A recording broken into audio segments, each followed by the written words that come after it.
Hi hello ನಮಸ್ಕಾರ. ನಾನು ನಿಮ್ಮ ಮಲೆನಾಡು ಹುಡುಗಿ ಶಿಲ್ಪಾ ಅಡಿಕಿಮನಿ. ನಾನಿವತ್ತು ನಮ್ಮ ಫ್ಯಾಮಿಲಿ ಜೊತೆ ನಮ್ಮ ಅಜ್ಜಿ ಊರಿಗೆ ಹೋಗ್ತಾ ಇದ್ದೀನಿ. ಸೊ ಹೋಗ್ತಾ ಅಂದಿವೆ ಹಾಗೆ ಗೋಬಿ ಮತ್ತು ಮಸಾಲೆ ತಿನ್ನಬೇಕು ಅನ್ನಿಸ್ತು. ಸೊ ಅಲ್ಲಿ ಗೋಬಿ ಮತ್ತು ಮಸಾಲೆ ತಿನ್ಕೊಂಡು ಅಲ್ಲಿಂದ ಹೊರಟ್ವಿ. ಅಂದಿವೆ ಹೋಗ್ತಾ ಅದಕ್ಕೆ ಮನೆಯವ್ರನ್ನ ಪಿಕಪ್ ಮಾಡ್ಕೋಬೇಕಿತ್ತು. ಆಗ ನನ್ನ ತಂಗಿ ಸಿಕ್ತಾಗ ಹೇಳಿದ ಮಾತು,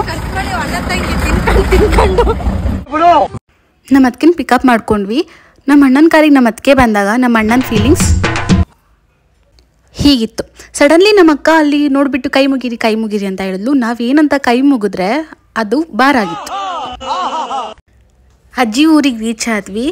ಎಕ್ಸೈಟ್ಮೆಂಟಲ್ಲಿ ಡೋರ್ನ ಜೋರಾಗಿ ತೆಗಿಕೋದೆ, ಬಟ್ ಡೋರ್ ಓಪನ್ ಆಗಲಿಲ್ಲ. ಆಮೇಲೆ ಅಜ್ಜಿ ಮನೆ ಒಳಗೆ ಹೋದ್ವಿ. ಇವರೇ ನೋಡಿ ನಮ್ಮ ಮನೆ ದೊಡ್ಡ ಸಿಂಗರ್.